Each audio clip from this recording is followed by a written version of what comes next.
Hayop ka, Goryo! Nakarating na sa akin ang nangyari. Pinagsamantalahan mo anak ko. Bakit mo nagawa yun? Bakit? Alam mo kung gaano kami naging tapat sa'yo. Kahit samut-saring iligal na ginawa mo, hindi ka namin nilaglag. Hindi kami nagsalita sa mas nakatatas na otoridad para ipahuli ka. Pero bakit ginawa mo yung sa anak ko? Mang Martin, hindi ko kasalanan yung nangyari. Siyang pumasok sa lungga namin. Nagulat nga kami dahil bigla kaming nakakita ng babaeng naglalakad. Akala nga namin minumulto na kami sa lumang pabrika na yun eh. Hindi namin akalain na anak mo pala yun. Kaya hindi mo na dapat isisi sa akin yan. Maglibing ka na lang ng mga bangkay kung ayaw mong ikaw ang ilibing ko. Pero bakit mo siya ginahasa? Bakit kailangan mo pang pagsamantalahan ang anak ko? Mang Martin naman, pakihinaan mo naman yung boses mo. Baka atakihin ka niyan. Sige ka, baka sa susunod, ikaw pa mailibing. Ay, alam mo, hindi ko nakasalanan kung ano nangyari sa kanya. Dahil una sa lahat, hindi kami ang unang sumugod. Siya ang sumugod at pumasok sa aming baluarte. Medyo nakainom at nakatira na rin kami ng mga sandaling yun. Hindi ko na napigilan ng tawag ng laman. Grabe, ang sarap pala nung anak mo. 3 rounds nga ako sa kanya eh. Balitaan mo na lang ako kung magbubunga yung ginawa ko ha. Pangako, aalagaan ko yung bata at palalakahin ko kung sakaling hindi niya tanggapin. Para kahit papano naman ay may maging tagapagmana ako ng negosyo ko. Hayop ka! Walang hiya ka talaga! Isinusumpa kita, Goryo! Isinusumpa kita! Taon 2006. Samar. Isang malamig na hapon. Ang langit ay makulimlim at tila nagbabadya ng nalalapit na pag-ulan. Ang ilan sa mga vendor sa labas ay naglantad na ng kanilang mga payong. Ang iba naman, nagtalukbong ng mga gamit para hindi mabasa ang kanilang mga paninda. Pero sa dulo ng sementeryo, may 2 tao na tila wala pa ring balak umuwi. Marina, anong ginagawa natin dito sa dulo ng sementeryo? Gusto ko lang ulit bisitahin ang puntod na to. Ha? Ano bang meron sa puntod na yan? Kamag-anak nyo ba yan? Hindi, pero madalas tong ikwento sa akin ni tatay. Kabisadong-kabisado ko na nga ang kwento ng puntod na to eh. Bakit ba? Ano bang meron dyan? Ikaw talaga? Pareho tayong taga rito tapos hindi mo alam ang kwento nito? Ba, malay ko. Alam mo namang wala akong hilig sa ganyan nun eh. Pati magulang ko, hindi rin mahilig sa mga kwentong nakakatakot. Sa'yo ko nga lang nakahiligan to eh. Kaya natural lang na hindi ko alam ang lahat ng mga kwento-kwento rito. Saka, alam mo namang, lagi rin kaming umaalis dito. Ganito kasi yon. Ayon sa kwento ni tatay, isang mambabarang daw ang nakalibing dyan.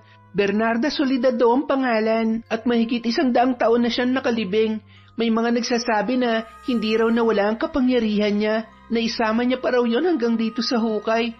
Kaya kung napapansin mo, sa lahat ng mga puntod at nicho rito, yung sa kanya lang lagi ang pinakamalinis at hindi nilulubog, ni hindi nga tinatablan ng dumit alikabok eh, dahil daw yun sa kapangyarihan niya na nangangalaga rito. Ah, ganun ba yun? Kaya naman pala, parang nakakatakot nga talaga. At hindi lang yan, tuwing sasapit daw ang birthday niya, tumutupad din daw siya sa mga kahilingan. Tapos, pwede ka rin daw lumapit dito kung may tao ka na gusto mong ipabarang. Ah, talaga?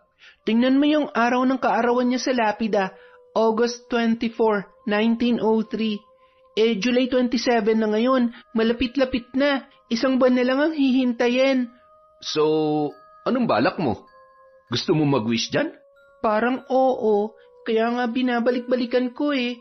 Umaasa ako na mas mabilis niyang tutuparin ang wish ko kapag lagi kong dinadalaw ang puntod niya. Sus, sa lahat ng pwedeng paghilingan sa isang patay na mambabarang pa talaga? As if naman tutuparin niya yan. At kung matupad man, ano naman ang magiging kapalit, aber? Ikaw talaga? Masyado kang negatibo mag-isip. Hindi mo kasi naiintindihan eh. Galing sa paranormal ang kapangyarihan niya, kaya tungkol lang din sa paranormal ang kahilingan ko.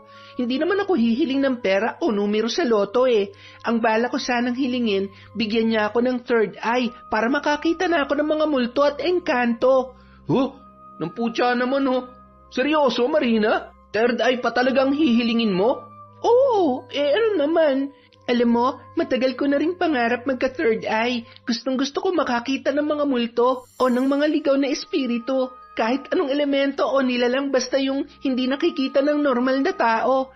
Gusto ko kasing makita lahat ng mga kinukwento sa akin noon ni tatay eh. At saka parang napaka-espesyal mo kasi kapag may nagagawa ka na hindi nagagawa ng iba, di ba? Ay nako, obsessed ka na talaga sa mga paranormal na yan. Sana nga lang walang masama mangyari sa'yo sa mga ginagawa mo, ha? Bakit naman? Ano ba masama sa pagkakaroon ng third eye? Pwede nga yung makatulong sa iba eh. Isipin mo na lang, kapag may ligaw na kaluluwang hindi matahimik, o kaya kapag may pinatay, pwede ko siya makausap kung ano ba talaga nangyari sa kanya para mas mabilis siya mabigyan ng hustisya. Naku, akala mo lang madali yun. Pero, sige, sabihin na nating malaman mo nga ang totoo kapag sinabi sa'yo ng ligaw na kaluluwa. Ang tanong, may maniniwala ba sa'yo sa batas? Pwede mo bang gamiting ebidensya sa korte yung statement ng multo? Di na pagkamalan ka pang baliw nun. Ewan ko sa'yo. Napaka-negatibo mo talaga mag-isip. Halika na nga, mukhang uulan na yata. Ang dalagang si Marina ay lumaki sa poder ng kanyang tatay Martin.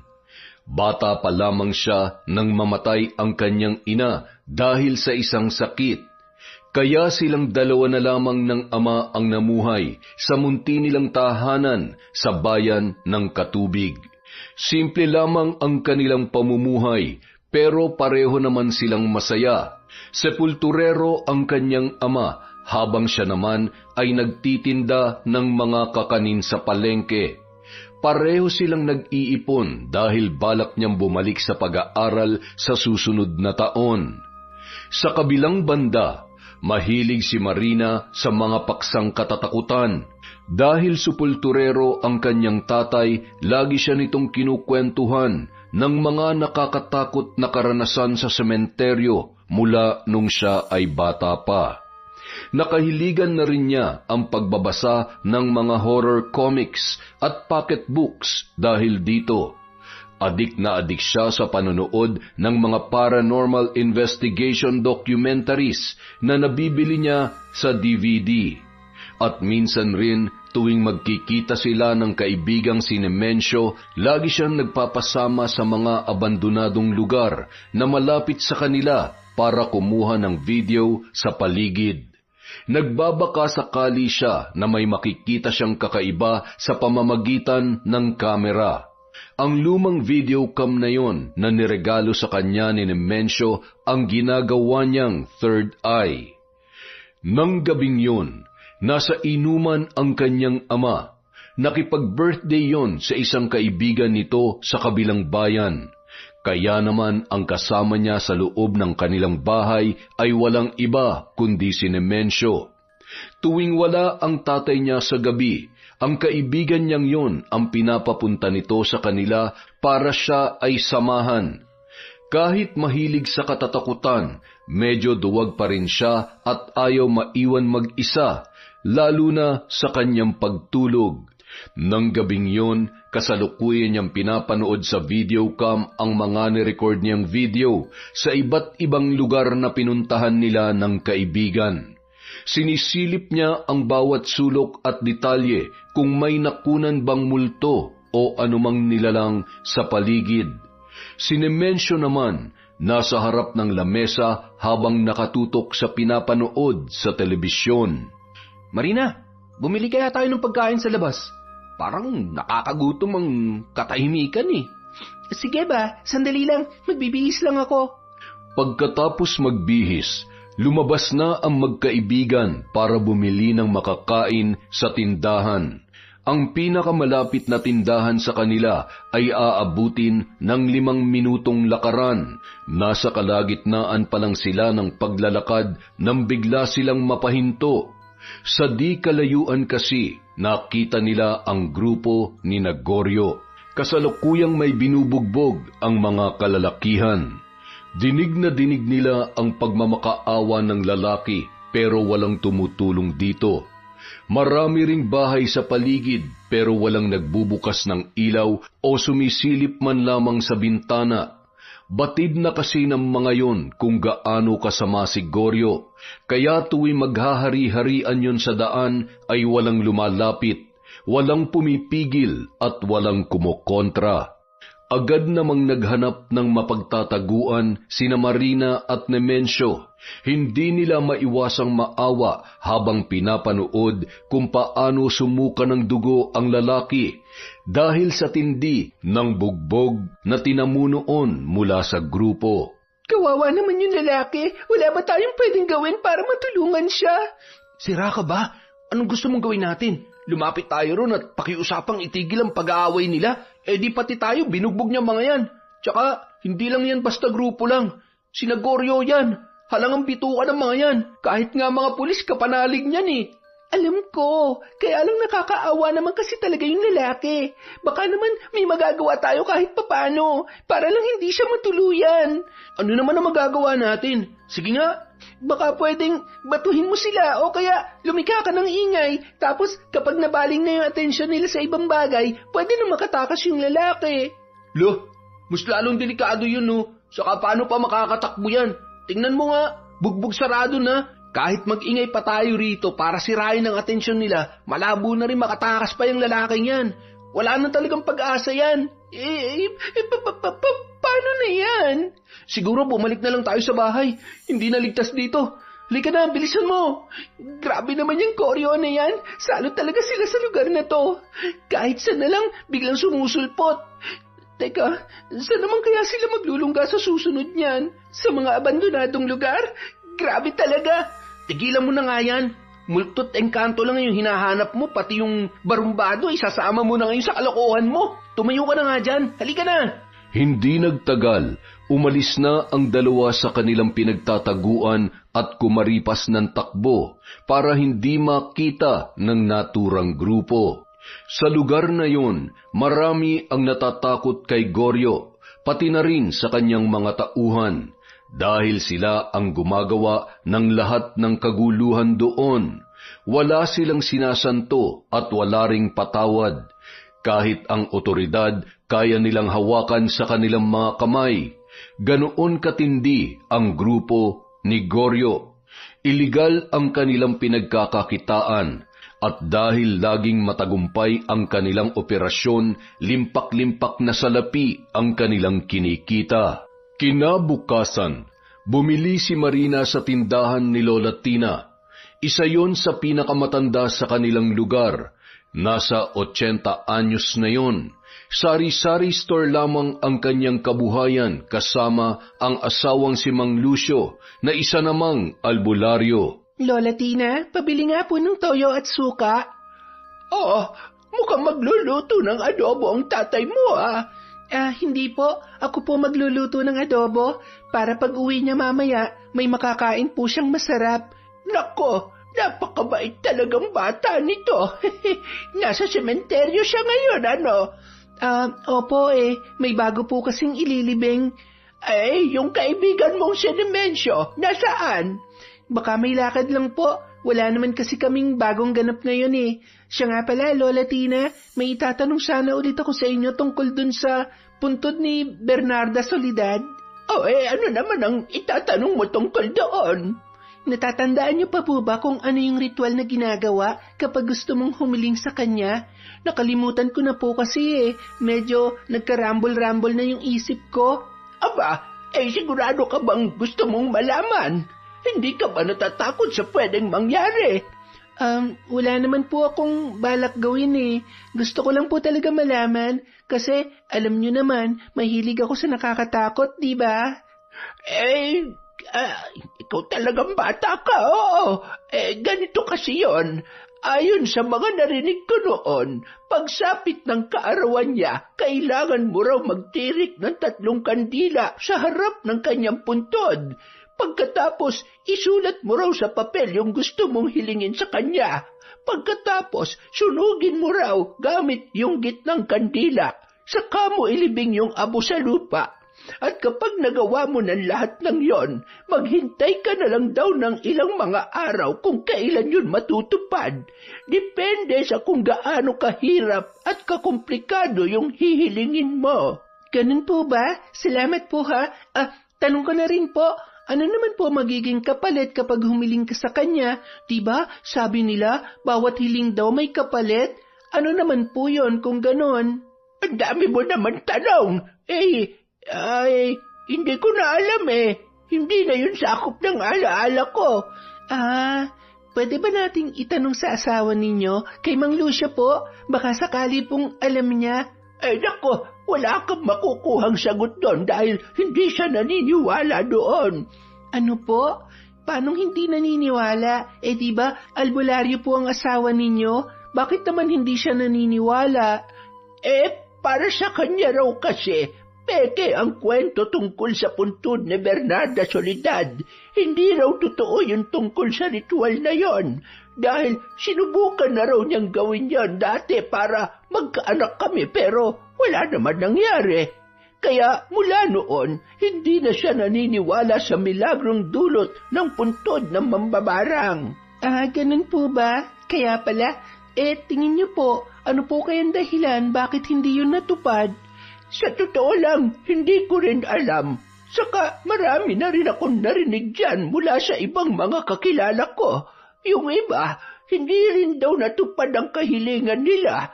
Pero yung iba naman ay natupad naman daw. Hindi ko alam kung paano nangyayari yun pero sa tingin ko, namimili lang yung mambabarang kung kaninong hiling ang kanyang tutuparin. At kung ano man ang dahilan ay walang sino man ang nakakaalam. Maraming salamat po, Lola Tina. Malaking tulong na sa akin yung impormasyon na yan. Bakit? May balak ka bang gawin ang ritual na yan para humiling sa kanya? Hindi po. Sige po, una na po ako. Nang sumunod na araw, muli silang nagkita ni Nemensio. Nalungkot siya sa sinabi ng kanyang kaibigan. Marina, bukas aalis kami ni nanay. Luluwas daw ulit kami sa probinsya ng lola ko. Ano? Bakit biglaan naman yata? Kaya nga eh. Kaso wala rin naman ako magagawa. Kailangan kong samahan yun. Gano'n naman daw kayo katagal? Mga 2 buwan daw eh. Ha? Ang tagal naman? Kaya nga eh. Pasensya ka na ha. Hindi mo na kita masasamahan sa mga paranormal adventures mo. Sige, okay lang. Wala rin naman tayong magagawa eh. Magiging okay ka lang ba rito sa inyo? Oo naman. Basta magbalitaan na lang tayo. Sige ba, walang problema. Siguro, maglibot na muna tayo sa bayan bago ko umuwi. Para kahit papano, masamahan pa kita kahit ngayong araw lang. O sige, tara na. Pero, naalala ko lang pala, nasaan na kaya si Gregorio ngayon? San kaya sila nagpunta o nagtago? At ano na kaya nangyari doon sa lalaking binugbog nila kagabi? Baka bigla natin sila makasalubong ulit sa daan eh. Hayaan mo na yun. Saka, imposibleng gumala sila ng ganitong oras. Sigurado nasa mga tagong lugar yun para gawin yung illegal nila negosyo. Kaya tara na habang wala pang araw. Isang gabi, muling nagsabi ang Tatay Martin ni Marina na pupunta raw yon sa bahay ng balikbayang kaibigan dahil nagyayayon ng inuman. Iba ang naging reaksyon niya sa pagkakataong yon. Iiwan niyo ako mag-isa, Tay. Parang hindi ko kaya. Alam niyo namang ayokong naiiwan mag-isa eh. Hindi ako makakatulog ng maayos nito. Bakit? Nasaan si Nemensio? Ba't di mo tawagin sa bahay nila para may kasama ka ulit dito? Wala po siya ngayon eh. Umuwi ulit sila ng nanay niya sa probinsya. 2 buwan daw sila doon. Nagpaalam siya sa akin nung 1 araw pa. Ganoon ba? Sige. Gusto mo, isama na lang kita. Kaso, baka magtagal ako ron. Baka abutin kami na madaling araw. Alam mo naman yung si paring enteng ko. Tuwing nagyayaya ng inuman yun talaga madaling araw nang inaabot. Opo, ayos lang po sa akin. Kaya ko naman yon. Siguro ipapakiusap na lamang kita kung pwede kang makihiga sandali sa kwarto nila habang hinihintay ako. Opo, mas okay nga po yun eh. Sige po, sama na lang ako, Tay. Ayoko talaga maiwan dito eh. Bakit ba kasi ang hilig mo sa mga nakakatakot pero matatakutin ka naman? Siyempre, hindi naman lahat ng mahilig sa horror matapang din. Tapos gustong-gusto mo pa na magkaroon ng third eye para makakita ng multo.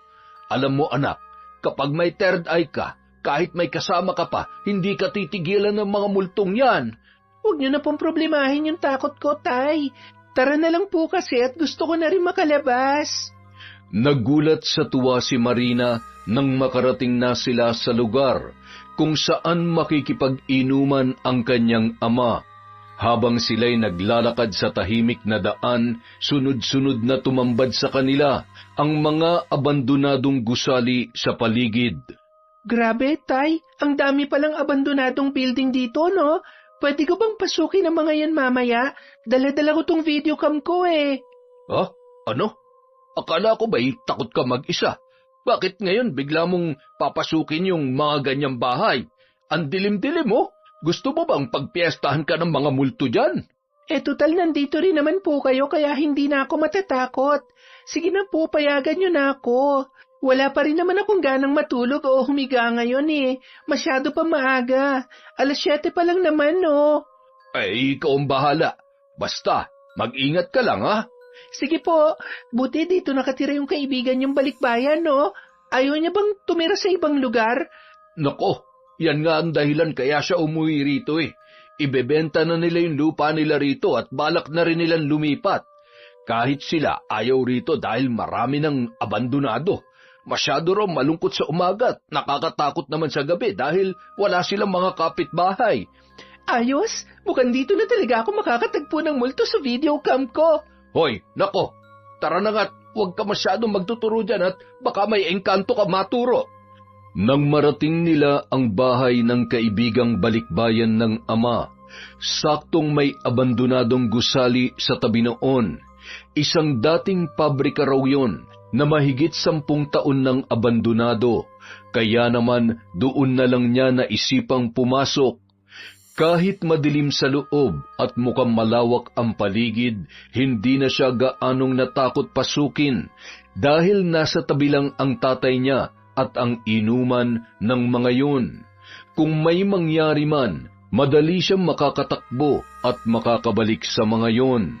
Nang magsimula ang inuman ng kanyang ama sa bahay ng kaibigan, nagsimula na rin siyang pumasok sa abandonadong pabrika. Nirecord niya sa videocam ang bawat madaanan. Kinunan niya ang bawat kalat sa buong paligid. Pati mga sirang bintana at silid ay kinunan din niya sa pagbabaka sakali na merong mahahagip ang kanyang kamera. Umasa si Marina na may makukunan siyang multo na pwede niyang ipagmayabang kay Nemensio pati na rin sa iba niyang mga kaibigan. Ngunit habang abala siya sa pagre-record sa buong paligid, may nahagip ang kanyang kamera sa bandang dulo. May naaninag siyang mga anino na tila gumagalaw. Kinabahan si Marina pero itinutok pa rin niya ang kanyang kamera doon. Nakita niya kung paano lumapit ang mga anino. Dahil doon, nagsimula na siyang mapaatras at kung kailan nagbabalak na siyang tumakbo, ay doon tuluyang nakalapit ang mga anino at nasilayan niya ang anyo ng mga yun. Laking gulat niya sa kanyang nakita. Hindi siya makapaniwala. Nanlaki sa sindak ang kanyang mga mata. Hindi multo ang nasa kanyang harapan, kundi si Goryo at ang mga kaibigan nito. Hindi na niya napigilan ang sarili, napasigaw na si Marina, pero bago pa makarating sa labas ang kanyang tili, ay agad nang tinakpan ni Goryo ang kanyang bibig. Saka siya nito binihag sa mga bisig ng lalaki. Agad naman siyang pinagtulungang buhatin ng mga kasamahan noon. Dinala siya ng grupo sa pinakadulong bahagi ng gusali at mula roon nakita niya ang mga kagamitan at ipinagbabawal na gamot na daladala ng mga kalalakihan. Hindi siya makapaniwala na doon pa niya makakaengkwentrong muli ang pinakakinatatakutang grupo sa kanilang lugar. Doon sila nagtatago para gumamit ng droga dahil alam nila na maraming abandonadong gusali doon. At dahil sa ginawang pagpasok ni Marina, hindi niya akalain na mababaling sa kanya ang atensyon ng mga kalalakihan. Kaya naman tila naging pagkain siya sa mata ng mga yon. Nung gabing yun, nangyari ang hindi inaasahan. Nagahasa siya nila Goryo. 5 silang gumalaw sa kanyang katawan at pagkababae. Pinakahuli si Goryo na nakatatlong ulit pa sa kanya. Impit na sigaw lamang ang kumawala sa kanyang bibig dahil bago siya pinagsamantalahan ay binugbog muna siya ng mga ito upang siya ay manghina at hindi na makasigaw pa ng malakas. Sa ganoong sandaling yun, ang nagawa na lamang ni Marina ay umiyak ng umiyak. Sa isip niya, tinatawag niya ang kanyang ama, pero malabong marinig siya nito sa ganoong kalagayan.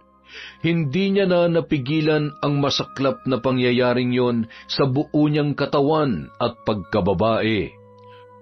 Teka, nasaan na ba yung anak ko? Madaling araw na nang matagpuan si Marina ng kanyang ama at ng mga kainuman nito. Inumaga na silang natapos ng gabing yon at nang mapansin ni Martin na hindi pa bumabalik ang kanyang anak ay nag-alala na siya, kaya nagpatulong siya sa mga kaibigan para hanapin si Marina. Hindi nila akalain na dito pa siya matatagpuan ng mga yon. Gulat na gulat sila nang makita siya na hubot-hubad at punit-punit ang damit. Halatang hinalay at napasukan na base na rin sa mga bakas na tinamo ng kanyang pagkababae. Dinala siya ng mga yun sa ospital. Maswerte na nabuhay pa siya, subalit nag-iwan naman ng matinding trauma ang nangyari. Ilang linggo siyang hindi nakakausap. Nakatulala lamang at laging wala sa sarili. Nang makarecover na si Marina, doon pa lamang tila naging malinaw muli sa kanya ang lahat. Nung mga panahon ding yun, nasa bahay na lamang siya at doon pinagpapahinga at pinaiinom ng gamot ng kanyang ama. Hindi na siya nagtagal pa sa ospital kahit kailangan pa dahil wala silang sapat na pera.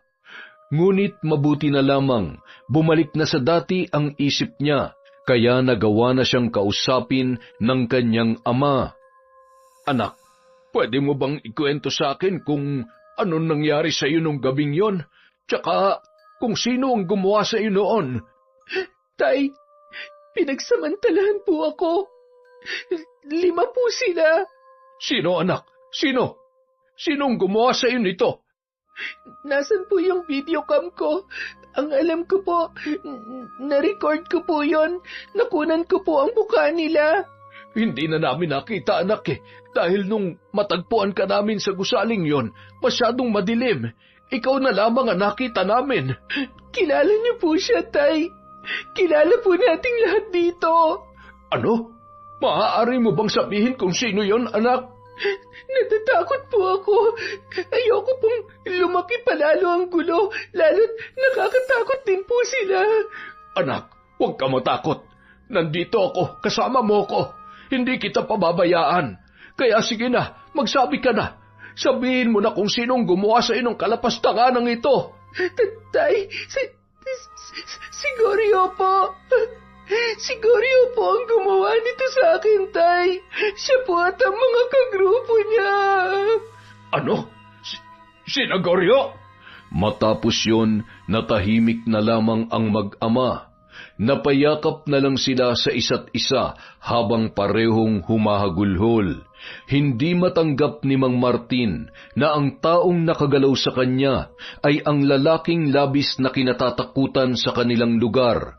Batid nila na wala silang laban kay Goryo pati na rin sa mga kagrupo nito. Isang gabi, masayang naglalaro ng baraha sina Goryo sa kanilang kuta nang biglang mag-ingay ang ilan sa kanyang mga tauhan. Ayon sa mga ito, may panauhin daw sila na nagpupumilit pumasok at gusto siyang makausap. Ayaw raw noong magpaawat at nagawa pa noong suntukin at napatumba ang ilan sa mga nagbabantay sa gate. Saglit na napahinto si Goryo sa paglalaro at binitiwan din muna niya ang kanyang sigarilyo. Pagtungo niya sa garahe, nasilayan niya si Mang Martin na kilalang sepulturero sa sementeryo sa kanilang lugar. Mang Martin, butit napadalaw kayo. Wala ba kayong bagong bangkay na ililibing ngayon sa sementeryo? Hayop ka, Goryo! Nakarating na sa akin ang nangyari. Pinagsamantalahan mo, anak ko! Bakit mo nagawa yun? Bakit? Alam mo kung gaano kami naging tapat sa'yo. Kahit samut-saring iligal na ginawa mo, hindi ka namin nilaglag. Hindi kami nagsalita sa mas nakatatas na otoridad para ipahuli ka. Pero bakit ginawa mo yung sa anak ko? Mang Martin, hindi ko kasalanan yun nangyari. Siyang pumasok sa lungga namin. Nagulat nga kami dahil bigla kaming nakakita ng babaeng naglalakad. Akala nga namin minumulto na kami sa lumang pabrika na yun eh. Hindi namin akalain na anak mo pala yun. Kaya hindi mo na dapat isisi sa akin yan. Maglibing ka na lang ng mga bangkay kung ayaw mong ikaw ang ilibing ko. Pero bakit mo siya ginahasa? Bakit kailangan mo pang pagsamantalahan ang anak ko? Mang Martin naman, pakihinaan mo naman yung boses mo. Baka takihin ka niyan. Sige ka, baka sa susunod, ikaw pa mailibing.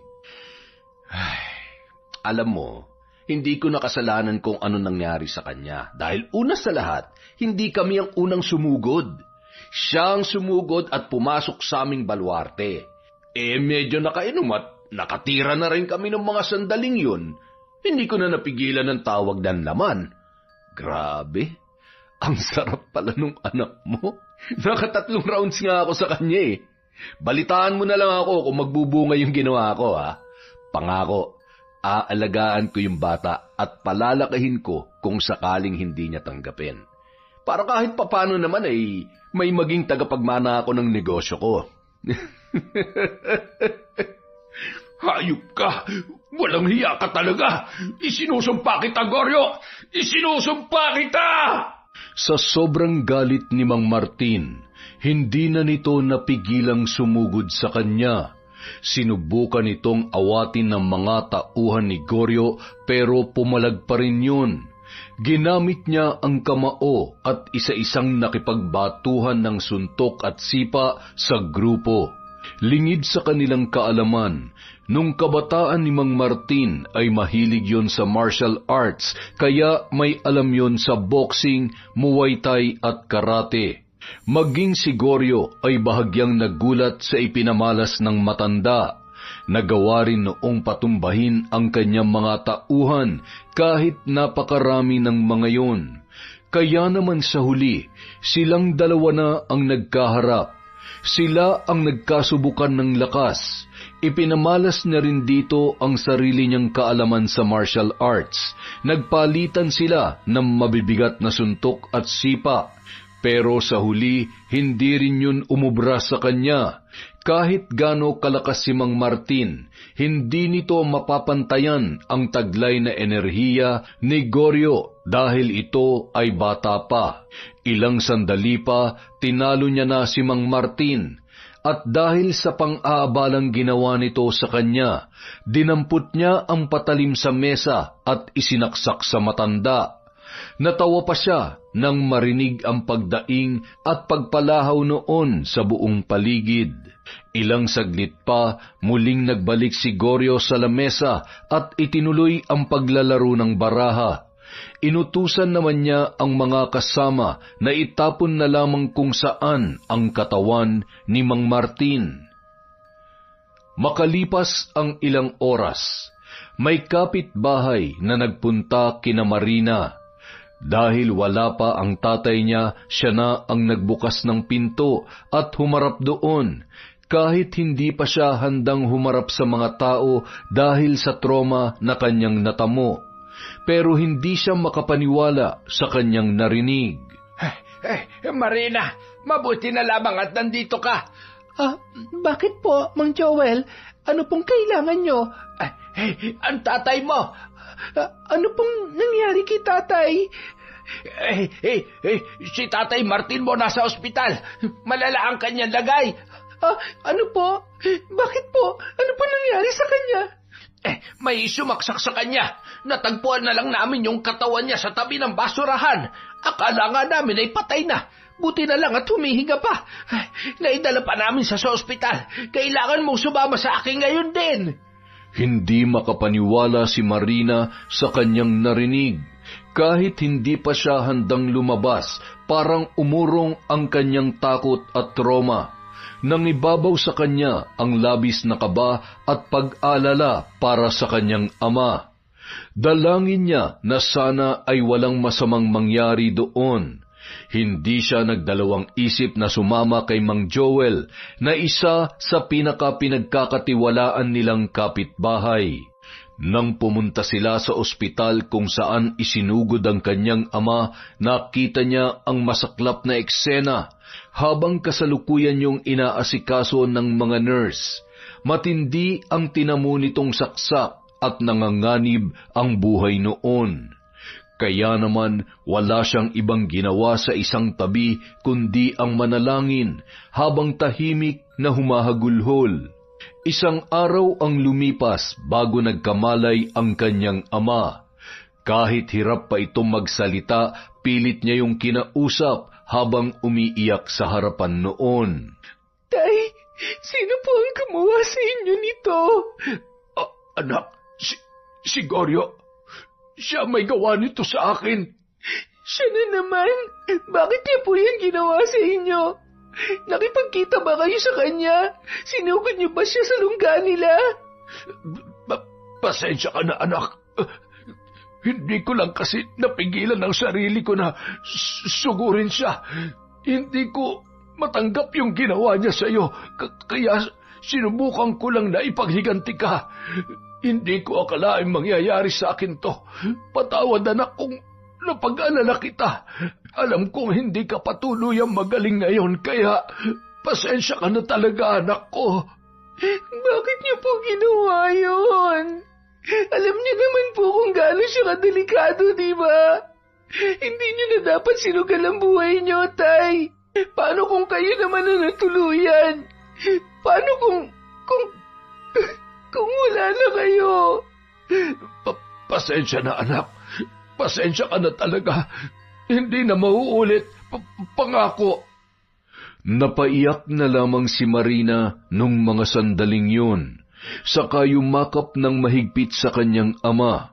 Hindi niya akalain na sa isang iglap lang ay magiging ganun ang buhay nila nang dahil lamang kay Goryo.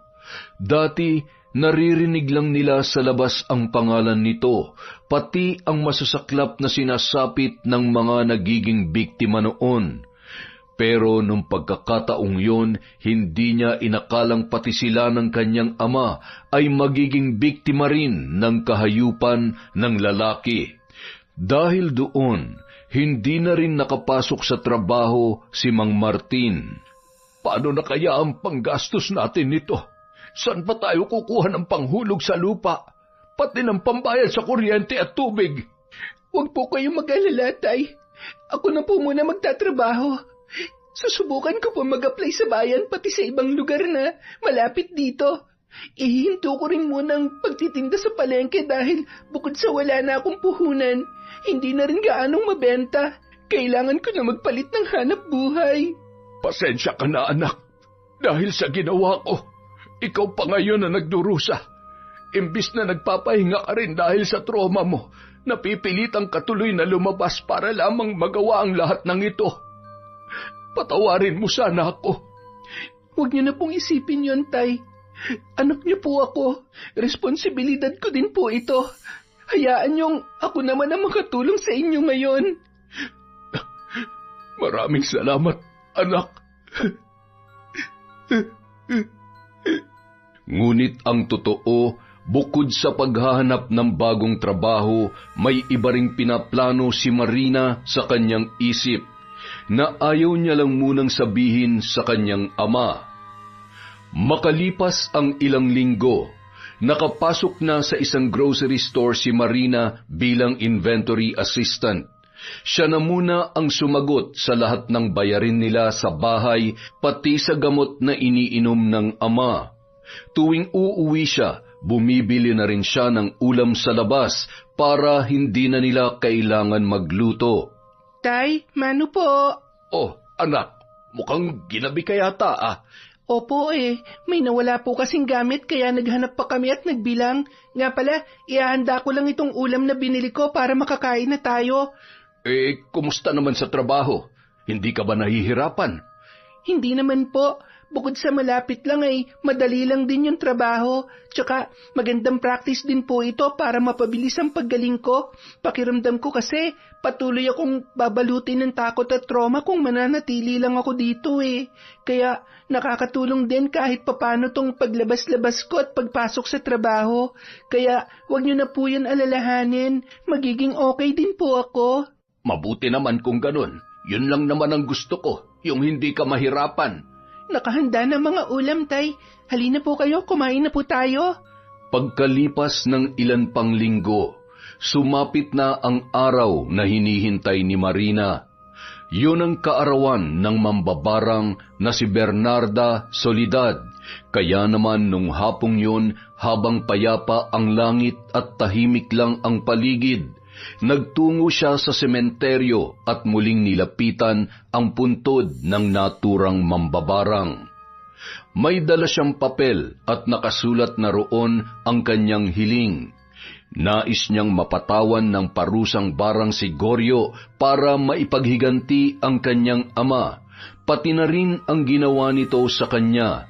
Isinaad din niya sa sulat na gusto niyang maging malagim at brutal ang parusang dadanasin ng lalaki. At gaya nga ng mga sinabi sa kanya noon ni Lola Tina, isinagawa niya na ang espesyal na ritual para humiling sa puntod na yon.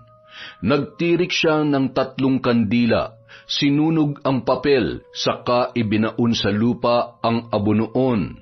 Ayaw niya sanang gawin yon, pero naalala niya na wala rin palang silbi ang mga pulis sa kanilang lugar. Karamihan kasi sa mga yon ay hawak din ni Goryo, kaya hindi niya na naisip na pumunta pa sa istasyon ng pulis para magsumbong. Siya na lang ang gumawa ng paraan kung paano mabibigyan ng parusa ang taong naghahari-harian sa kanilang lugar. Makalipas ang ilang araw, matapos niyang isagawa ang ritual sa puntod, bigla siyang dinalaw ng isang kakaibang panaginip. Natagpuan daw niya ang sarili sa isang silid na madilim at puno ng mga kandila. Kausap niya sa harap ang isang matandang babae na nagpakilala bilang si Bernarda Soledad. Narinig ko ang iyong hiling. Huwag kang mag-alala, iha. Tutulungan kitang makaganti sa mga taong lumapastangan sa iyo, pati na rin sa iyong ama.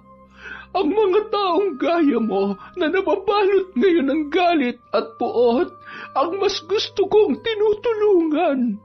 Kaya panatilihin mo lang ang galit mong yan. Magiging mas matindi ang epekto ng parusa kapag may galit na umiiral sa iyong puso. Paano niyo po ako matutulungan? Narito ang mga hakbang upang makapagpataw tayo ng parusa sa kanya. Kailangan ko ang iyong kooperasyon para maisagawa ito. Sabihin mo sa akin, handa ka ba? Handa po ako. Ituro niyo sa akin ang dapat kong gawin para makapaghiganti sa Goryong yon. Sa susunod na pagbabalik mo dito, ito ang kailangan mong gawin. Kumuha ka ng litrato ng taong nais mong ipabarang. Isulat mo ang buo niyang pangalan sa likod. Pagkatapos ay magtirik ka ng 3 kandila sa aking puntod. Sa pagkakataong ito, hintayin mo munang mangalahati ang kandila. At kapag nasa kalahati na, doon mo sunugin ang litrato sa kahit saan man sa mga kandila. At kapag naging abo na yon, ibaon mo lamang sa lupa at patakan ng dugo na magbumula sa iyong kamay. Magagawa mo ba yon, Iha? Gagawin ko po. Nais kong makamit ang hustisya para sa amin ng tatay ko. Kinabukasan, bumalik si Marina sa puntod ng mambabarang, dala ang mga ipinakuha nito. May litrato na siya ni Goryo na nakita niya sa internet at naipagtanong na rin niya sa mga kapitbahay ang buong pangalan noon. Gaya ng sinabi sa kanya ng mambabarang sa panaginip, isinulat niya sa likod ng litrato ang buong pangalan ng lalaki. Sa kanya hinintay na mga lahati ang 3 kandila na kanyang sinindihan sa harap ng puntod. Nang mga lahati na, doon niya sinunog ang litrato at hinintay yung maging abo. Pagkatapos ay ibinaon niya yun sa lupa. At gaya ng huling hakbang na isinaad nito, tinusok niya ng karayom ang kanyang daliri, saka pinatakan ng dugo ang lupa. Nagulat pa siya dahil makalipas lang ang ilang saglit, biglang namatay ang apoy ng 3 kandila, kahit wala namang dumaraan na hangin. Natigilan siya at napaisip, mukhang yun na marahil ang senyales na dininig na ng bangkay ang kanyang hiling. Hindi niya na mahintay ang mangyayari sa lalaki na nang abuso sa kanila ng kanyang ama. Samantala, abala naman ng mga panahon na yon si Goryo. Naghatid siya ng supply ng ipinagbabawal na gamot sa kanyang kliyente. Siya mismo ang nag-deliver ng mga yon. Pagkabigay niya, agad ding iniabot sa kanya ang pera na nagkakahalaga ng 250,000. Dahil kumita ng malaki, nagpunta sila sa isang beach sa probinsya para magbakasyon at magpahinga. Wala muna silang ginawang iligal nung mga sandaling yun. Sinamantala nila ang pagpapahinga at nagpakasaya. Hanggang sa isang gabi, umuwing nakainom si Goryo. Dala ng kalasingan, hindi niya napigilan ng sumuka sa banyo. Ngunit laking gulat niya nang makita na may mga bulating sumabay sa suka niya. Hindi maiwasang matakot ng lalaki, kaya agad niyang binuhusan ng inidoro para mawala yun sa kanyang paningin. Kinusot niya ang mga mata at inalog ang kanyang ulo. Pinilit niyang kalimutan ang nakita. Inisip niya na baka epekto lamang yon ng kalasingan. Pero nang sumunod na araw, muling naulit ang kanyang pagsuka. Sa pagkakataong yun, hindi na mga bulati ang lumabas, kundi mga patay na insekto.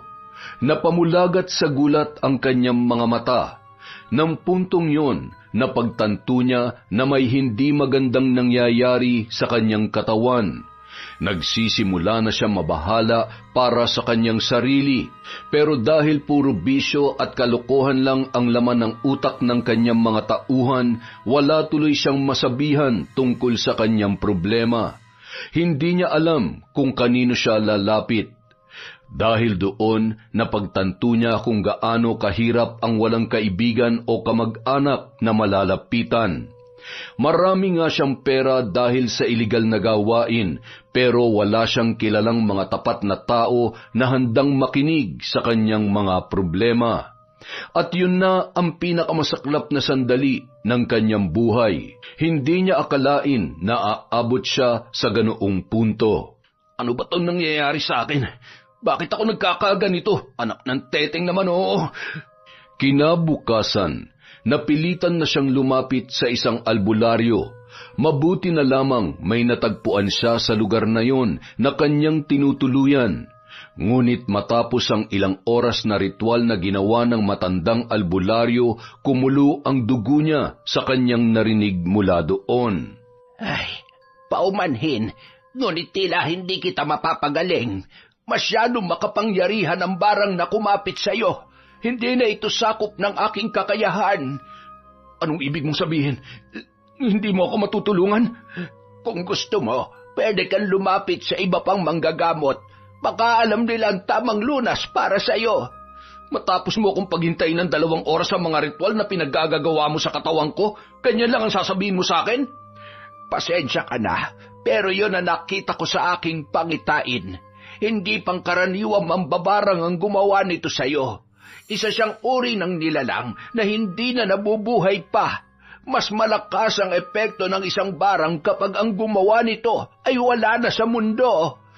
Nagpapatawa ka ba? Paano ako babarangin ng patay na? Yun ang totoo. May mga ganoon talagang kaso. May ibang mambabarang na hindi agad nawawalan ng kapangyarihan pagkatapos ng kanilang kamatayan. Madalas nananatili pa ng ilang siglo sa kanilang libingan ang kapangyarihan nila bago yun unti-unting manghina at mawalan ng bisa. Kung wala kang mahanap na manggagamot na kayang kontrahin ang ganyang klase ng sumpa, pwede kang maghintay ng ilang siglo para gumaling. Niloloko mo ba ako? Nasa panahon pa ba tayo ni na Eva at Adan para umabot ng ilang siglong edad natin? Sa tingin mo, sino pa ngayon ang kayang umabot ng 100 ng edad? Sinasabi ko lamang sa iyo kung ano ang totoo, dahil ayokong umasa ka. Hindi ko naman sinasabing wala ka ng pag-asa. Sadyang wala lang talaga sa akin ngayon ang tamang lunas para mapagaling ka. Kung ganun, sinasayang mo lang ang oras ko. At ang ayaw ko sa lahat, yung inaaksay ang panahon na meron ako. Kaya pasensyahan na lang tayo matanda. Pero kung hindi mo ako matutulungan, huwag ka nang umasa na may matutulungan ka pang iba. Wala ka ng silbi. Dapat ka nang mamahinga ng ilang siglo gaya ng pinagsasabi mo. Biglang dumukot ng baril si Goryo sa kanyang bulsa at bago pa makapagsalita ang gulat na albularyo, binaril niya na kaagad yun sa ulo. Bumagsak yun na dilat ang mga mata pero hindi na humihinga. Umalis siya ng bahay noon na parang walang nangyari. Kumukulo ang dugo niya sa galit pag-uwi. Hindi niya matanggap ang mga tinuran nito. At dahil hindi niya alam kung saan pahahanap ng manggagamot na nakakaalam kung paano lulunasan ang kanyang barang, nagwala na lamang siya sa loob ng kanyang bahay.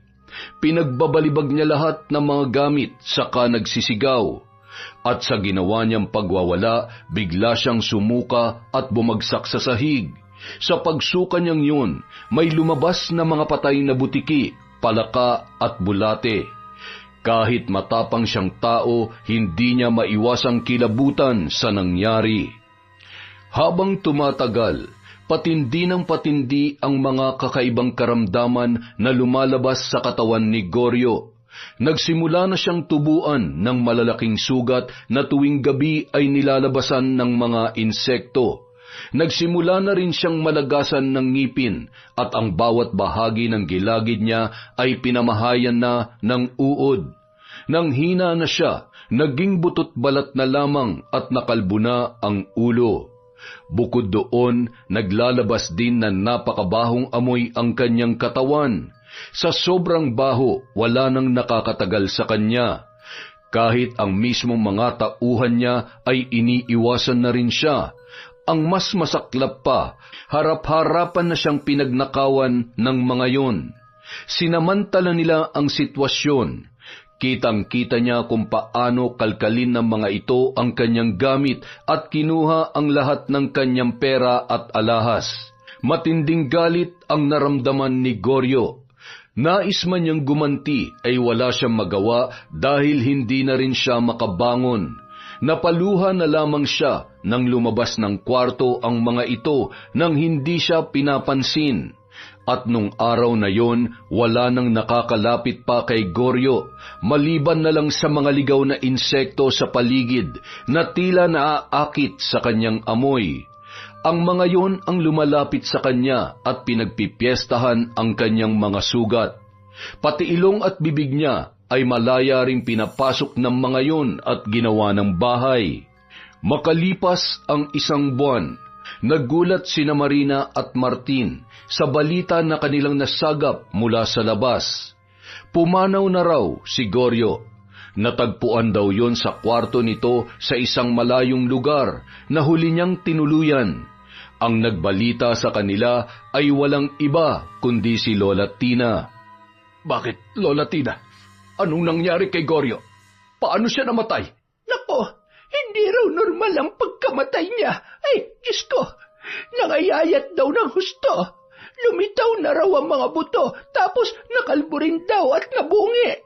At ang pinakamalala pa, nung mamatay siya ay natunaw raw yung kalahati ng kanyang katawan.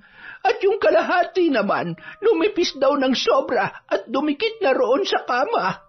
Ang tanging buo na lamang daw sa kanya ay yung ulo niya, pero nadikit na rin daw sa unan at hindi na matanggal. Kaya ayon, sinunog na lamang yung buong kama.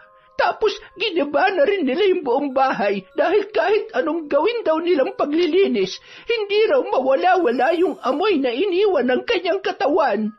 Grabe! Nakakarindi talaga tuwing maiisip ko yon. May litrato po ba ng bangkay niya? Hindi ko lang sigurado, Iha. Pero sa tingin ko, mukhang wala nang nakapaglitrato pa. Natakot nga ang lahat nung makita siya Kaya agad ding sinunog yung kama na kinahihigaan niya. Mabuti na rin siguro yon. Ang mahalaga, wala nang salot na babalik dito sa lugar natin. Hindi pa tayo nakasisiguro, Tay. Baka nakakalimutan nyo. May mga tauhan pa po siya. Siya nga pala. Balita ko ay tinrider daw siya ng mga tauhan niya. Nagsialisan na raw ang mga yon at ninakawan pa siya. Wala naman hong problema ron. Kahit magbalik pa rito yung mga tauhan niya, madali naman silang patumpahin lahat. Saka, hindi na sila makakapaghari-harian dito dahil wala na silang matapang na pinuno. Si Goryo lang naman ang dahilan kaya malakas ang loob ng mga yun Nung nakalabang ko sila madali ko lamang silang napabagsak. Mabuti na lamang at dumating na ang karma ng hayop na yon. Bagay nga sa kanya nangyari, walang hiya siya. Ang importante, tapos na po ang problema natin. Nakamit na natin ang hustisya. Nang sumunod na linggo, nakabalik na rin si Mang Martin sa trabaho. May bagong ililibing na bangkay sa sementeryo, kaya muli na naman siyang naging abala. Bago umuwi ng hapong yun, aksidenteng napuntahan niya ang puntod ni Bernarda Soledad sa bandang dulo. Nagulat siya sa nakita. Bagamat malinis ang puntod at walang bahid ng dumi, may mga insektong gumagapang doon. Naglalakihang alupihan, gagamba at iba pang uri ng nakakatakot na insekto ang kanyang nakita na umaali-aligid palibot doon. Nanlaki ang kanyang mga mata, dala ng takot. Agad siyang napakaripas ng takbo dahil may matindi siyang takot sa mga alupihan. Sa kanyang pag-uwi, iba ang naging tingin niya kay Marina. Agad din niyong napansin ng babae kaya kinumpronta siya nito. Tay, bakit parang may iba yata sa inyo ngayon? Meron po bang problema? Magtapat ka nga sa akin, anak. Ikaw bang may gawa noon kay Goryo? Ha? Ano pong ibig niyong sabihin? Nagsagawa ka ba ng ritual? Lumapit ka ba sa puntod ni Bernardang mambabarang para patawan ng parusa si Goryo? Paano niyo po nasabi yan, Tay? Nakita ko yung puntod niya kanina. Ginagapangan ng malalaking insekto. Isa lang ang ibig sabihin noon. May panibagong hiling siyang tinupad. Nagamit niyang muli ang kanyang kapangyarihan. Ang paglabas ng mga insekto sa kanyang puntod ang palatandaan naming lahat na merong muling lumapit sa kanya para humiling. Magtapat ka nga sa akin, anak. Ikaw ba ang taong yon? Ikaw ba ang lumapit sa kanya? Ginawa ko lamang naman po yun, Tay, para sa inyo. Para sa ating dalawa. Dahil gusto kong makaganti sa panggagahasa niya sa akin at pati na rin sa pambubugbog niya sa inyo. Pero anak, bakit mo ginawa yung ritual? Dapat pala hindi ko na lang sinabi sa iyo tungkol sa puntod na yon. Di ba nga paulit-ulit kitang sinabihan na may kapalit ang bawat hiling na natutupad doon? Paano kung mapahamak ka dahil sa ginawa mo? Tay, hindi ko naman pwedeng pabayaan na lang ang nangyari. Ano yun? Papayag na lang ba kayong hindi siya managot sa ginawa niya sa akin? pati na rin sa inyo. Pero may iba namang paraan, anak. Wala na pong paraan. Ano bang pwedeng gawin para maparusahan siya? Lumapit sa pulis? Di ba kayo na nga nagsabi na hawak din niya mga kapulisan dito sa atin? Kaya kanino pa tayo pwedeng lumapit? Kung ang batas mismo hindi na tayo kayang tulungan, sino pang pwedeng tumulong sa atin? Kaya sana huwag niyo na akong sisihin sa ginawa kong paglapit sa puntod ni Bernardang mambabarang. Yun na lang ang paraan para mahinto ang kasamaan niya. Kung walang magbibigay ng parusang kamatayan sa kanya, hindi na mahihinto ang kademonyo ang ginagawa niya rito sa lugar natin, Tay. Baka nakakalimutan niyo, ang dami niya nang napatay noon. Mabuti nga't nagawa pa nating makaligtas Dahil kung hindi, baka isa na rin tayo sa mga nakalibing dyan sa sementeryo ngayon. Ikaw lang naman ang inaalala ko, anak. Ayoko lang na mapahamak ka dahil sa ginawa mo. Natatakot lang ako na baka kung anong kapalit ang hilingin ng mambabarang na yon. Kampon yun ng kasamaan. Baka kung anong mangyari sa'yo. Huwag po kayong mag-alala. Walang mangyayari sa akin. Ang isipin nyo na lang, makakapagsimula na ulit tayo dahil wala namang gugulo rito.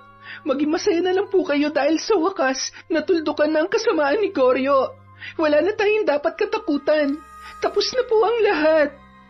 Sa huli, natutunan na ring tanggapin ng kanyang ama ang nangyari.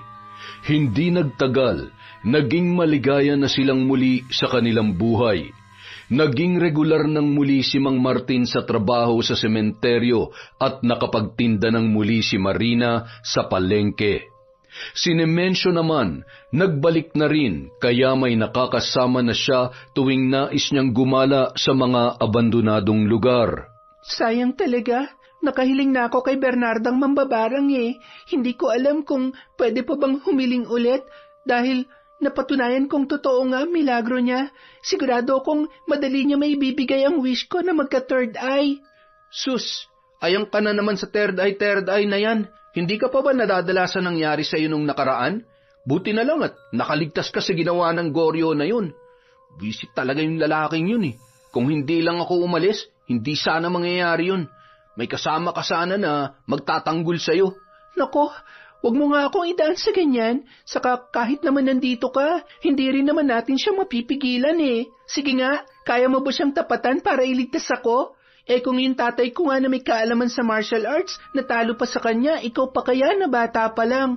Ano naman, marunong din naman akong lumaban Hindi mo lang kasi nakikita pa dahil mabait ako at walang mga kaaway. Wag mo na nga ipaalala yun. Ang importante, tapos na ang lahat. Kaya pwede na tayong bumalik sa mga dati nating buhay. Halika, doon naman tayo sa kabila. Magvi-video rin ako ron. Isang gabi, mahimbing nang natutulog si Marina nang bigla siyang dalawin ng isang panaginip. Sa panaginip na yon, nakita niyang naglilibot siya sa isang abandonadong lugar habang kinukunan ng video ang buong paligid. Hindi nagtagal, may mga aninong lumapit sa kanya. Sinubukan niya yung kunan ng video pero nagulat siya nang masilayan ang isang pamilyar na muka. Walang iba kundi si Goryo. Hindi niya napigilan ang ginawa ng mga ito sa kanya. Binuhat siya, hinubaran at dinala sa dulong bahagi ng silid. Saka isa-isa siyang pinagsamantalahan ng mga miyembro noon. Ang pinakahuli ay si Goryo na nakatatlong ulit sa kanya. Samantala, pawis na pawis si Marina nang magising at bumangon. Pagtingin niya sa paligid, madilim pa rin at bilog pa ang buwan. Ang tatay Martin niya ay mahimbing pa ring natutulog sa isang tabi. Halos kapusin siya ng hininga sa sobrang bigat ng kanyang pakiramdam. Kaya naman, napilitan siyang bumangon at uminom ng tubig. Akala ni Marina normal na panaginip lamang yon, na dulot ng masaklap na kanyang nakaraan. Kaya naman, sinubukan niya yung kalimutan. Inabala niya ang sarili sa pagtitinda at pagsisimba. Ngunit sa paglipas ng mga araw, nagpaulit-ulit lamang ang panaginip na yon. Ang eksena na pumasok siya sa abandonadong gusali hanggang sa matagpuan siya ni Goryo at pinagsamantalahan. Isa pang napansin niya, tuwing matatapos ang kahayupang ginagawa nito, Doon may nadadagdag na eksena na hindi nangyari sa totoong buhay. Bawat gabi, iba-iba ang karagdagang nagaganap sa kanyang panaginip. Una, naging zombie raw ang mga yon sa kanyang harapan at dinukot ang kanyang laman loob. Pangalawa, binuhat daw siya ng mga ito at inilabas, saka siya ipinako sa krus, habang dumarami ang mga tao sa paligid. Kabilang daw ang kanyang ama sa mga nanonood at umiiyak sa isang tabi dahil wala yung magawa. Pangatlo, isinilid daw siya nun sa sako pagkatapos pagsamantalahan. Sa kanya naramdaman na sumakay ang mga ito sa bangka at itinapon siya sa gitna ng dagat. Habang lumulubog siya, ramdam niya ang pagbigat ng katawan na parang sasabog. Tuwing magigising siya sa panaginip na yon, laging mabigat ang kanyang dibdib. Parang totoo ang mga nangyayari, hanggang sa umabot na sa punto na natagpuan niya ang sarili na sumisigaw kada siya ay magigising. Hanggang isang araw. Bakit anak? Ano nangyari sa'yo? Tay, nanaginip po ako. Si Goryo po. Ano? Si Goryo? Napanaginipan mo siya? Gabi-gabi po. Bumabalik sa panaginip ko yung ginawa niya. Basta lagi ko pong napapanaginipan yung panghahalay niya. Hindi ko na po kaya. Parang nagbabalik din po lahat ng sakit at takot na nararamdaman ko noon, Tay. Diyos ko, eto na nga bang sinasabi ko eh. Hindi kaya ito na talaga yung sinasabi nilang kapalit kapag humiling ka kay Bernarda Mambabarang? Ano pong ibig niyong sabihin? Naisip ko lang kasi, dahil tinulungan kanyang mapatawan ng parusa ang lalaking yon, baka ito na yung kapalit na gusto niya. Aangkinin niya ang dewa mo at paulit-ulit niyang ipapaalala sa iyo nangyari. Nais niyang ibalik yung takot at trauma mo gabi-gabi. Ganoon po ba? Paano gagawin natin? Kung tama ang hinala ko, mukhang hindi maganda to. Sisirain kanya ng paunti-unti, anak. Sinabi ko naman sa iyo wala talagang maganda maidudulot ang paghiling sa mga alagad ng dilim katulad niya. Kita mo nangyari. Tinulungan ka nga niyang parusahan ang lalaking lumapastangan sa iyo, pero binabalik din niya sa iyo ang trauma na ginawa ng lalaking yon. Wala siyang kasing sama. Naalala ko rin po, parang may sinabi siya sa akin na yung mga katulad ko lang daw na may galit sa puso ang gustong-gusto niyang pinagbibigyan. Kasi siguro hindi lahat ng humihiling sa kanya ay tinutupad niya. Pinipili niya lang yung may galit sa loob at yung masama ang hiling tulad ng ginawa ko. Kaya nga dapat hindi ka na sana lumapit sa kanya. Hindi lahat ng mga kwentong katatakutan ay dapat mong patunayan, anak. Hindi rin lahat ng mga multo dapat pang makita. Gugustuhin mo pa bang magkaroon ng third eye kung ganyan na ang nangyayari sa iyo? Sana naman makinig ka na ngayon. Huwag mo nang ipinapahamak ang sarili mo. Pasensya na po, Tay, pero ano na pong gagawin natin? Huwag kang mag-alala.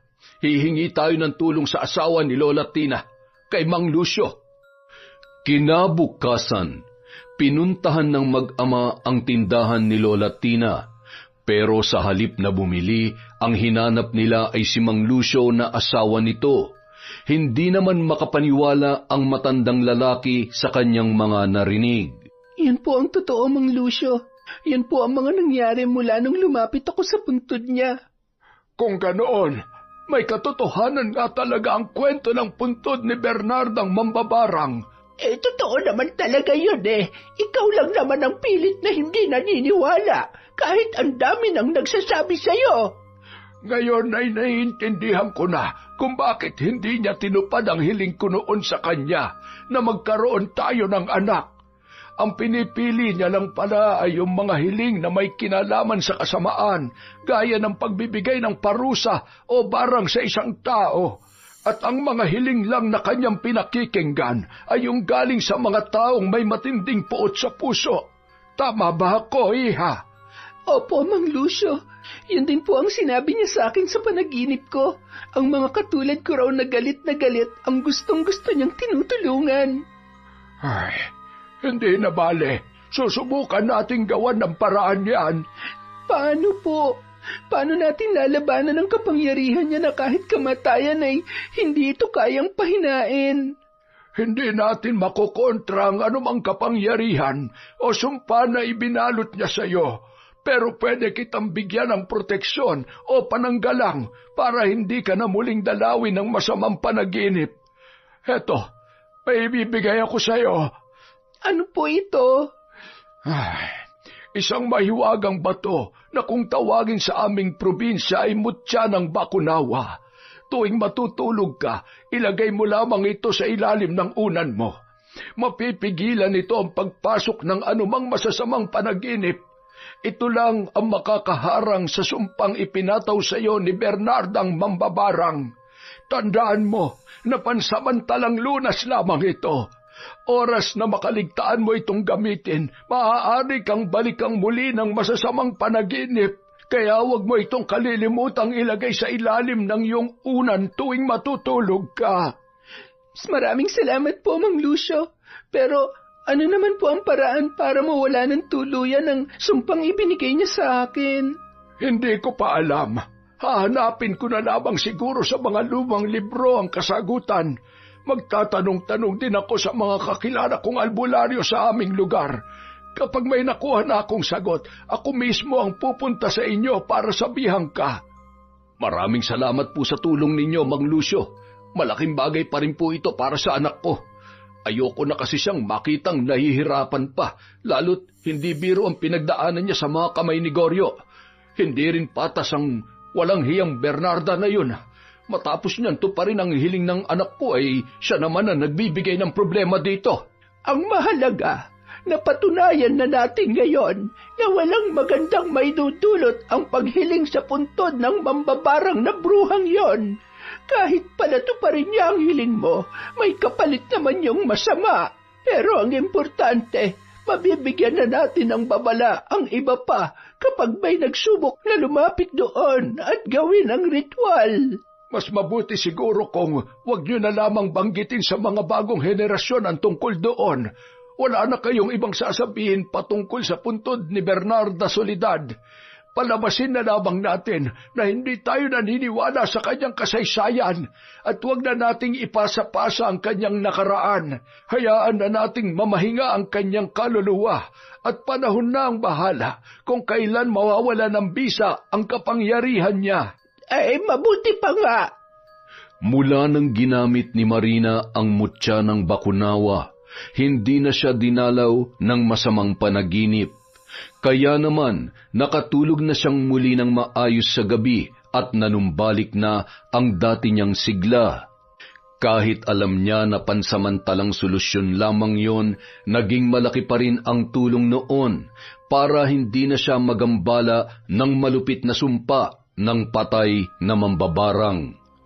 Ngunit makalipas lamang ang ilang buwan, kung kailan akala niya ay nakamit niya na talaga ang tunay na kapayapaan, saka naman nangyari ang kababalaghan na hindi niya inaasahan. Nasa isang abandonadong gusali silang muli ni Nemensio. Gaya ng dati, nagre-record pa rin siya ng video sa pag-asang makakasagap ng multo ang kanyang kamera. At nang mapunta siya sa bandang dulo ng gusaling yon, may umagaw sa kanyang pansin na sobrang gumulat sa kanya. Napasigaw si Marina. Agad naman siyang nilapitan ni Nemensio at pinakalma. Uy, ano nangyari sa'yo? Ba't ka sumigaw? Si Goryo! Si Goryo, nakita ko! Ano? Si Goryo? Nakita ko siya! Nandun siya! Naroon siya kanina, nakatayo! Sobrang sama ng tingin niya sa akin, tapos nakakatakot yung mukha niya, parang zombie. Gaya na nakita ko sa panaginip ko dati. Ano? Si Goryo? Zombie? Pero paano? Hindi ko alam. Mabuti pa umalis na tayo rito. Hindi pa rin nawala sa isip ni Marina ang pangyayaring yon hanggang sa kanilang pag-uwi. Sinubukan din nilang panoorin ang video na kanyang nakuhaan. Pero nang dumating na yon sa bahagi na nakita niya ang multo ni Goryo, biglang huminto ang video. Na-freeze ang screen noon ng ilang segundo bago nagbalik sa dati. Ngunit sa parting yun, hindi na nakunan ang multo, kaya naman nakaramdam ng pagkadismaya si Marina. Pero nakita ko talaga siya. Kitang-kita ko. Imposibleng namamalikmata lamang ako. Baka naman epekto lang yan ng trauma mo. Hindi naman kasi talaga biro yung ginawa sa'yo ng Goryong yun eh. Pero ilang buwan nang nakakalipas. Saka hindi ko na nga iniisip yun eh. Masaya na nga ako ulit at wala na akong pinagdadaan ng depresyon ngayon. Kahit na, may mga trauma kasi na kahit hindi mo na nararamdaman, bumabalik-balik pa rin.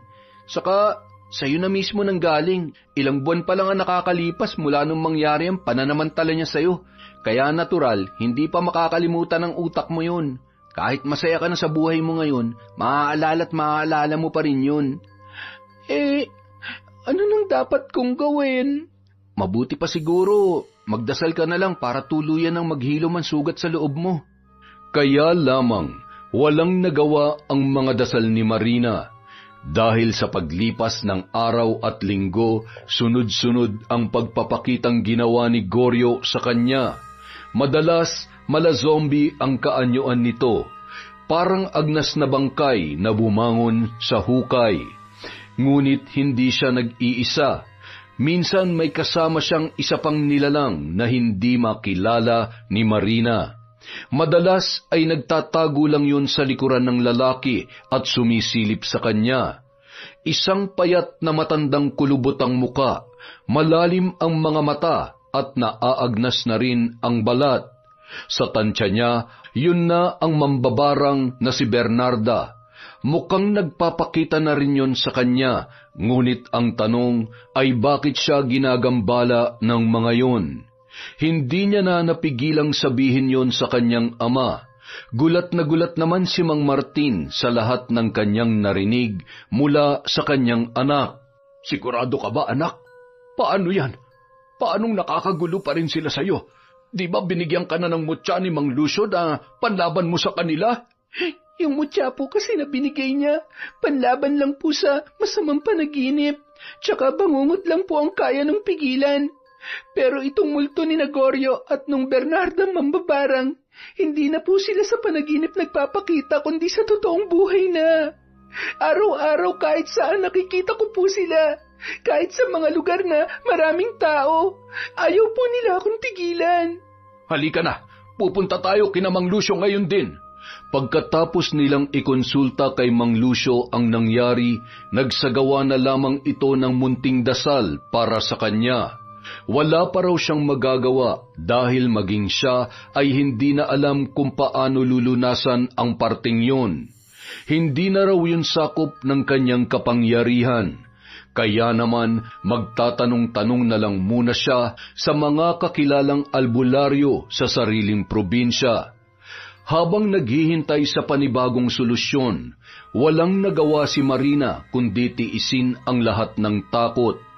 Araw-araw, gabi-gabi, nakikita niya kung saan-saan ang kaluluwa ng dalawa.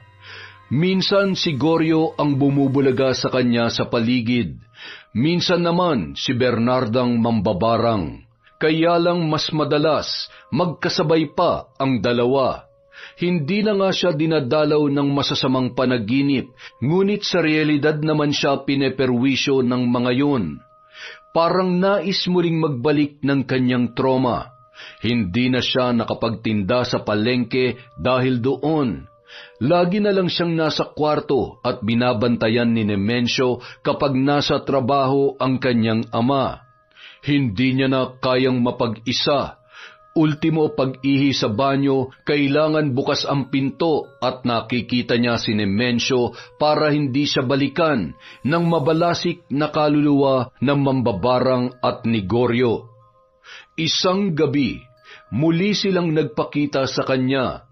Pero sa pagkakataong yun, may kasama na ang mga ito. Walang iba kundi ang kanyang sarili. Nakita niya ang sarili na duguan, mukhang bangkay at malaki ang tiyan. May hawak daw siyang sanggol na mukaring halimaw. Dala ng takot, nagsisigaw si Marina. Halos mabaliw na ang dalaga. Hindi na malaman ni Nemensio at Mang Martin kung paano pa siya tutulungan at pakakalmahin.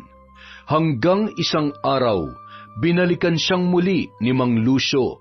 Nakahanap na raw ito ng permanenteng solusyon sa kanyang problema. Sinamahan siya nito ng araw na yon sa mismong puntod ng mambabarang na si Bernarda. Para mawala ang sumpa, kailangan niyang alisin sa lupa ang lahat ng bagay na ibinaon niya roon. Ginawa niya ang sinabi ng albularyo. Pagkatapos noon, pinatakan ni Mang Lucio ng langis na nagmula sa maliit na boteng hawak nito ang lupa.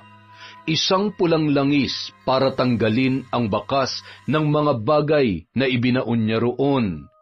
At mula noon, doon palang nahinto ang pagpapakita ng mga yon sa kanya. Hindi na siya muling ginambala ni Gregorio at Bernarda.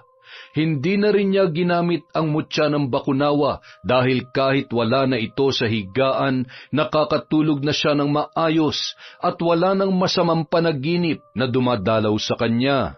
Samantala, sinabi ng kanyang ama na lilipat na raw sila sa ibang lugar para makalayo na sa masasaklap na pangyayaring naganap sa kanilang nakaraan. Tay, saan po kayo nakakuha ng perang pambayad sa renta? Hindi na ako sepulturero ngayon, anak. Umalis na ako ron. May bago na akong trabaho at mas malaki na ang sweldo ko. Hindi ko na rin kailangang humarap pa sa puntod ng mga patay. At hindi na rin natin makikita pa ang puntod na yon ni Bernarda Mambabarang. Paano naman po si Nemensio? Ako naman ang mapapalayo sa kanya. Magkikita pa rin naman kayo. Hindi naman sobrang layo ang lilipatan natin. Mga 2 sakay lang mula rito. Maraming salamat, Tay. Siguro, mas mabuti na nga rin yung lumayo tayo sa lugar na ito. Gusto ko na rin talagang magsimula ng bagong buhay. At magagawa ko lang yon kapag ibang lugar nang makikita ko. Yung malayo sa lahat-lahat ng pinagmulan ng lagim na naranasan natin dito. Yun! Isa na namang kaiba at malagim na kwento mula sa KE. Dahil dyan, meron na naman po tayong shoutout. Hi po kay Hayashi Megan, kay Lily's Mom, kay Febe Ranyada, hello po kay Gay Somodio, kay Vivian Baterbonia, kay Josie Aniban, kay Ruby Rose, hello din po kay Len TV2, kay Belen Malbas, kay Jerlyn Arbado, kay Maridet Jorilla, kay Lady Dam, hello po kay Cliven Dubalan, kay Medelina, kay Loida from Hong Kong. Shout out po kay Rai sa Condes at Alarcon family from Rubilin, Condes. Hi po kay Janice Delphine Ramirez, kay Rosemary Casonete, hey kay Elenita, Hana Maylin Sesgundo, Mirna Alfaro, Helen Flores, Ami Viray, shout out po kay Evelyn Frimalino, kay Crisgel Mamado, Arlene Castro Ramos, hello po sa De Chavez family from Mami Riza, kay Charmini Video, hi kay Tessie Reyes, kay Janice Galolo, kay Earhart the Great Vlog, hi din po kay Elaine Cardiente, kay Red Gaspar, kay Lynette Reparado, kay Thelma Carasawa, Lou Franz, John Roy Reyes from Mabel Reyes, hello po kay Sylvia Marie Alegre, kay Marilyn Baltazar, kay Jobel Baldonasa, kay Brandy Jones, kay Glovina Perales, Fernandez at Renton family from Andrea, hi kay Jasmine Vicente, kay Sydney Crosswind, kay Marjorie Dequilla, kay Pureza Tagiwalo at kay June Mateo. Maraming salamat po sa walang sawang pagsuporta sa Kwentong Enteng.